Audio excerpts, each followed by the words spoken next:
ചെയ്യാൻ അറിവും അല്ലെങ്കിൽ കഴിവും മാത്രം പോരാ, നല്ല ധൈര്യവും വേണം അല്ലേ? ഇതിന്റെ ഒരു പ്രത്യേകത ഇത് ഒരിക്കലും നമ്മൾ പഠിച്ചു തീർന്നില്ല. ഇത് ഓരോ ആനയ്ക്ക് മാറുമ്പോൾ ആനയുടെ സാഹചര്യവും ചെല്ലണ സ്ഥലത്തെ സാഹചര്യം അനുസരിച്ച് നമ്മൾ പണി അതനുസരിച്ച് ചെയ്യണം. അതുപോലെ തന്നെ ഇപ്പോൾ നമ്മൾ ഈ ആന അഴിച്ചു, നമ്മൾ വലിയ ആനക്കാരനാണെന്ന് പറഞ്ഞാൽ ഇതിനെ കൊണ്ടുപോയി കെട്ടിക്കഴിഞ്ഞാൽ നമ്മൾ ഇന്നത്തെ പാപ്പാനായി. അത്ര ഉള്ളൂ ഈ പണിയില്ല. അല്ലാതെ നമ്മളിത് 10 കൊല്ലം കൊണ്ടുവരുന്നൊന്നും ആനയ്ക്ക് അത് മൈൻഡൊന്നുമില്ല. ആനകളുടെ അടുത്ത് അതൊന്നുമില്ല. ആന നമുക്ക് മനസ്സറിഞ്ഞ് കയ്യിൽ നിന്ന് തെറ്റി ഒരു ആനക്കാരനെ കൊണ്ട് ഒന്നും ചെയ്യാൻ പറ്റില്ല. ബന്ധോസുണ്ട് എവിടെയും പിടിച്ച് കെട്ടാന്നുള്ളൂ.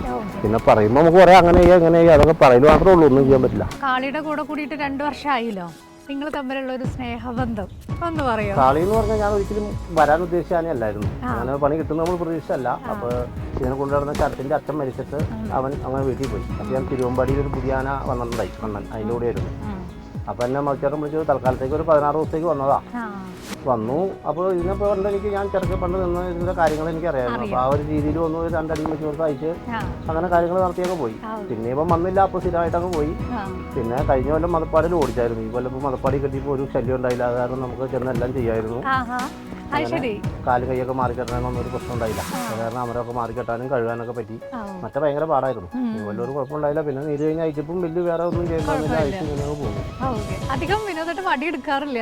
ഒരുപാട് നല്ല എല്ലാ ആനകളെയും ഞാൻ അങ്ങനെ വലിയ പേരും ചെയ്യാറില്ല. അത്യാവശ്യമൊക്കെ ഉള്ള ഒരു ഇതിലൊക്കെ പോകുള്ളൂ. ചേട്ടൻ്റെ അനുഭവത്തിൽ ഇപ്പൊ ഏറ്റവും ആദ്യത്തെ ആന അത് എപ്പോഴും നമുക്ക് വളരെ സ്പെഷ്യൽ ആയിരിക്കുമല്ലോ. ആ ആനയിൽ കയറിയ അനുഭവം എന്ന് പറയാം. ഞാൻ ആദ്യം അയക്കുന്ന ആന മൂവാറ്റുപുഴ പാണ്ടർപ്പള്ളി അർജുൻ എന്ന് പറഞ്ഞൊരു ആനയാണ്. അപ്പം അന്ന് എനിക്ക് അത്ര എക്സ്പാർട്ടില്ല. അപ്പോൾ ഞാൻ അന്നൊരു നല്ലൊരു കഴിവുള്ളൊരു പാപ്പാനെ കൂടെ നിർത്തിയിട്ടാണ് ഒരു 6 മാസം കാര്യങ്ങൾ ചെയ്തത്. കൃഷ്ണൻ ചേട്ടൻ എന്ന് പറഞ്ഞ ഒരാളുടെ കക്കാട്. അപ്പോൾ പുള്ളിക്ക് സ്വന്തം ആനയൊക്കെ ഉണ്ടായിരുന്നു. അപ്പോൾ ഞാൻ പറഞ്ഞു ചേട്ടൻ എനിക്ക് ചെയ്തിട്ടുണ്ട്, അപ്പോൾ ഒന്ന് വന്നെന്ന് പറഞ്ഞാൽ അങ്ങനെ അയച്ചൊരു 6 മാസം ആ ചേട്ടൻ്റെ കൂടെ നിന്ന് അങ്ങനെ എല്ലാം ചെയ്തിട്ടാണ് നമുക്ക് പോകണത്. പിന്നെ എടുത്തു പറയേണ്ടതാണ് ഫൗസി ആനയ്ക്ക് നിന്ന കാര്യം അല്ല. പിന്നെ ഫൗസി ആന എന്ന് പറഞ്ഞാൽ നമ്മുടെ ഒരു സുഹൃത്തിന് ഇങ്ങനെ മോളിൽ നിന്ന് ഇറങ്ങിയപ്പോൾ തട്ടിയിട്ട് ആളാപോലെ മരണപ്പെട്ടു. ആനയും ചങ്ങലകളത്തിന് നിൽക്കുകയൊക്കെ വരുമ്പോൾ അപ്പോൾ അന്ന് അയക്കാൻ ആനക്കാരൊന്നുമില്ല. ആന ഇങ്ങനെ വെടിവെക്കണം എന്നൊക്കെ ഓർഡർ ഇട്ട് നിന്ന സമയമാണ്.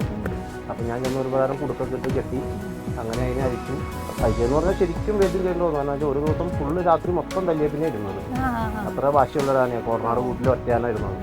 അപ്പോൾ അങ്ങനെ അയച്ച് ഒരു 6 മാസം കൊണ്ടാണ് ശരിയായി കിട്ടിയത്. 6 മാസം വരെ എന്നെ മുകളിലൊക്കെ വെച്ചൊന്ന് മില്ലി കൂടെ നടക്കും. രാവിലെ വരെ ഉച്ചയ്ക്കൊക്കെ ഇറക്കി വിടുള്ളൂ. അങ്ങനെ ഒന്നും അനുസരിക്കില്ല. നമ്മൾ ചുമ്മാ ഇരിക്കുവാണെങ്കിൽ അവിടെ നിൽക്കുക. നമ്മൾ കാലം അനക്കി തോട്ടിയുമ്പോഴാണെങ്കിൽ അപ്പോൾ നമ്മളെ കൊണ്ട് ആ മില്ലി കൂടെ ഒക്കെ നടക്കും. അങ്ങനെയൊക്കെ ആയി ഒരു 6 മാസം കഴിഞ്ഞ് ശരിയായി. പിന്നെ 2-2.5 വർഷം കൊണ്ടുവരും. നല്ല സുഖമായിട്ട് ഒരു പ്രശ്നം ഉണ്ടായില്ല.